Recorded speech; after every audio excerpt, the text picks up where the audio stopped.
ভাই হ্যাঁ, নাচছো ভাই? মাংস ভাত, মাংস ভাত, নঙ্কু ভাত, নঙ্কু ভাত। মাংস ভাত, মাংস ভাত। হ্যাঁ বাড়া চুপ কর। মানে কি বলবো ভাই, তোমরা তো ভাই মানুষ হয়ে জন্মেছো। তোমাদের বাবা কাকা জেঠুটা যেরকম ছোটবেলায় জিজ্ঞাসা করে যে কিরে চোদ না বড় হয়ে কি করবি মানা, ডাক্তার না ইঞ্জিনিয়ার, তো তোমরাও সেরকম তোমাদের একটা মনের ইচ্ছা মানা প্রকাশ করতে থাকো সেই সময় যে না মানা বড় হয়ে ডাক্তার হবো, কেউ মানা চোদ না ইঞ্জিনিয়ার হবে, কেউ মানা অ্যাস্ট্রোনট হবে এই বালটার মতন।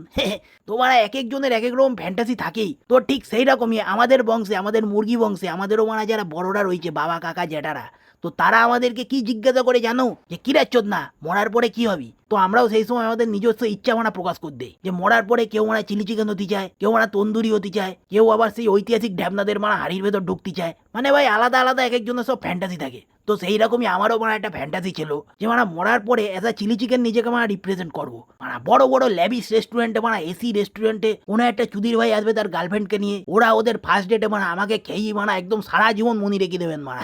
যে একটা টেস্টি মানা চিলি চিকেন খাইছিলাম, মানে কত স্বপ্ন মরার পরে, সেই স্বপ্নটা মানা পুরো চুরমার করে দিল আমার। কত স্বপ্ন ছিল যে মানা মরার পরে আমি একটা চিলি চিকেন হবো, কি হইলাম না মানা নুঙ্কু ভাত। মাংস ভাত, মাংস ভাত। না ওরা মরে গিয়েও শান্তি নেই। যা মুরগি ভাই, আমি তোমাদেরকে একটা সাজেশন দিতে চাই ভাই, সে তুমি ছেলে হও মেয়ে হও যেই হও না কেন মারা, নিজের জীবন সাথী যখন চুজ করবে একটু ভালো করে চেক করে নেবে যে মারা ছোটবেলায় ওর পোলিওর ফোড়াটা জায়গা মতন পড়িছে কিনা, নাই তো বের পর এরম মারা নুঙ্কু ভাত খেয়ে যেতে হবে মারা।